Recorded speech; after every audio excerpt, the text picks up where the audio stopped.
All right, I'm back. Yeah, I know I'm making a lot of videos in a short amount of time. Probably start slowing down here in a minute because it takes time to make those videos. And one thing in this industry you're gonna learn, it's all about time. We don't have a lot of time. But I'm gonna touch on the video I just did was to secure your load. I don't care if it's E-tracks with straps. I don't care if it's a refrigerated load with load locks. Always keep two, because most of your shippers are going to require you when you pull up in there to have some type of securement device. The reason I say that, drivers, and I should say guys and ladies, I haven't forgot you ladies, just in the beginning, you know, I gotta get used to this YouTube thing. What'll happen is now, especially if you're carrying a liquid product, a lot of the shippers will let you on the dock, like the sodas and the beer places. They'll let you on the dock, some of them, and what they're going to tell you is, hey man, they're going to come to your truck and they're going to say you can hire a lumper or you can do it yourself. But this is why we need load securement, and what they'll tell you is, hey man, you have 2 pallets, you have 3 pallets, you have 4 whatever, however many that then fell over or fell off.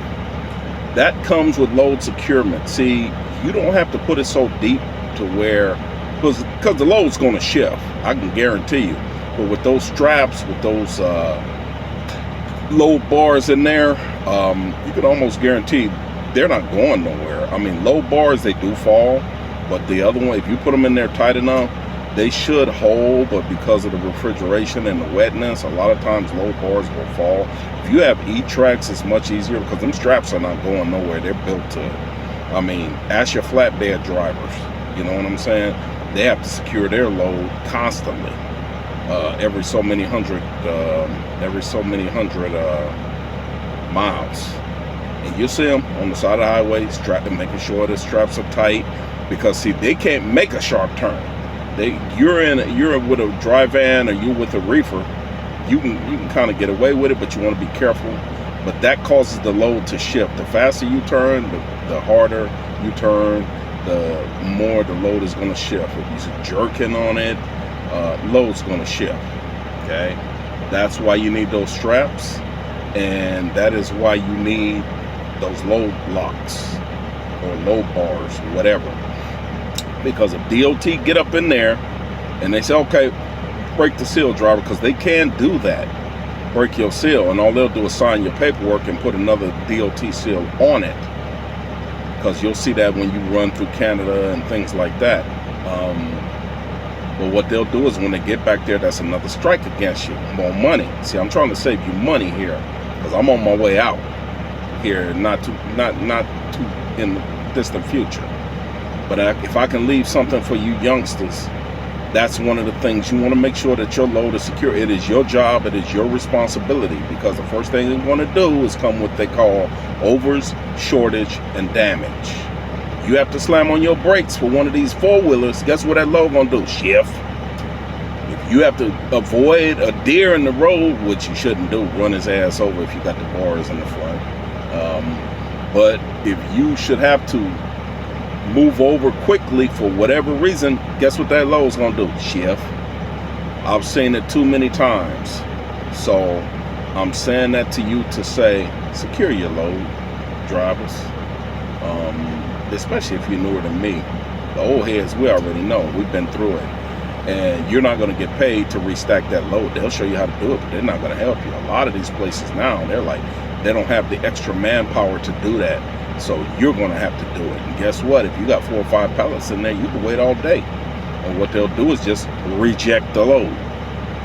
I was talking to a guy earlier today at a delivery, and he told me, he told me about a guy who sat there, didn't do nothing, just killed 3 hours.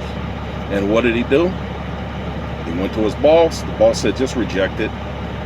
And when they came back, he said, well, we're going to reject the load. So the guy's like, no, I got it.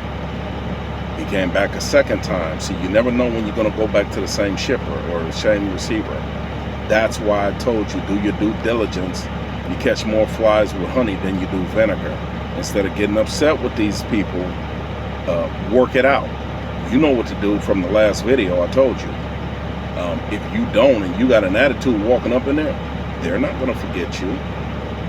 because you made a scene, so of course they're gonna remember. Oh, that's the guy from last time, or that's the girl from last time. Remember how they put up a scene, and you're not gonna know where you're going, unless that broker tells you. And you show up and you the same guy or girl that made the scene. Oh, guess who's gonna be waiting? Because see, they still got animosity about that last time. So that's what I'm telling you guys, man. Do your due diligence on these loads. Make sure you secure them. I was gonna touch on something, but it's a touchy subject. That subject is the fuel island. Now, come on, fellas. We all get in the fuel island. Sometime it get backed up, sometime it don't. But here's my thing. It's kind of hard because now, it's up to Loves to do something about it, or pilot or TA. Because as a driver, you really can't do nothing about it, so why fight over it? These new guys, they don't know. It's not like back in the day. They know they got a clock to run, but they're not concerned with your time. And that's where the fights come in. So what I'm saying on the fuel island, like I heard a gentleman say before, when you're done fueling, just pull up. I mean, a guy would rather wait behind you fueling than he would to wait for you to come out of whatever you're doing, and then you take off, and then he's looking like, damn, dude, really? But like I said, it's a touchy subject right now because nobody has come up with a solution. Everybody complains about the problem, but I don't even have a solution for it.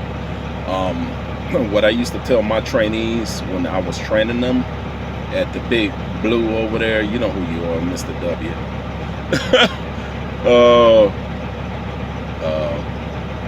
The guy that's running the place now is DL. The other guy was a C and CL.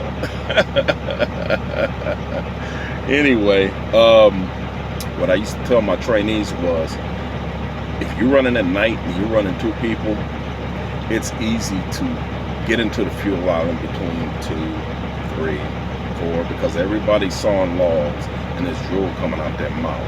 Now some clown just pull up behind you, and there's like 5 or 6 pumps open.